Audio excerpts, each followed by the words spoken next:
জীবনে আমার যেখানে যাবার সেখানে হয়তোবা আমি যেতে পারিনি, কিন্তু তাই বলে কি আমি অসফল? আমি কিন্তু তা মনে করি না। গন্তব্যে পৌঁছানোর অনেক আগে আমি একটা অন্য জায়গায় নেমে পড়েছিলাম, কারণ সেই জায়গাটার অমোঘ এক আকর্ষণ আমি উপেক্ষা করতে পারিনি।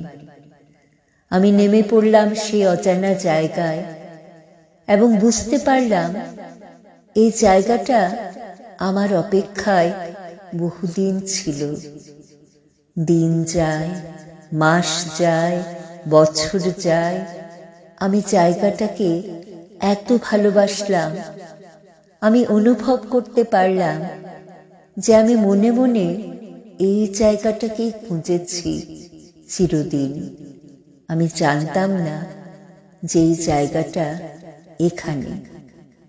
আমি তো অন্য জায়গায় যেতেছিলাম, কিন্তু জায়গাটা আমাকে এমন ভাবে টানল, আমি তাকেই আমার গোটা জীবন সঁপে দিলাম।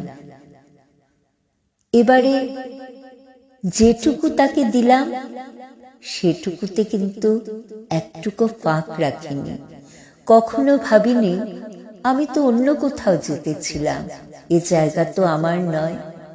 কারণ আমি যেদিন থেকে বুঝলাম এই জায়গাটা আমাকে ভালোবেসে জড়িয়ে ধরেছে, আমি সেদিন থেকে তার হয়ে গেলাম।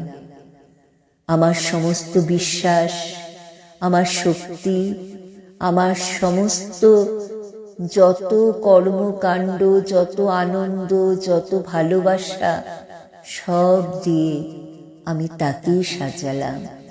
সেও আমাকে ফলে ফুলে আনন্দে, প্রাণের আনন্দে এবং সফলতায় আমার জীবন ভরিয়ে দিয়েছে।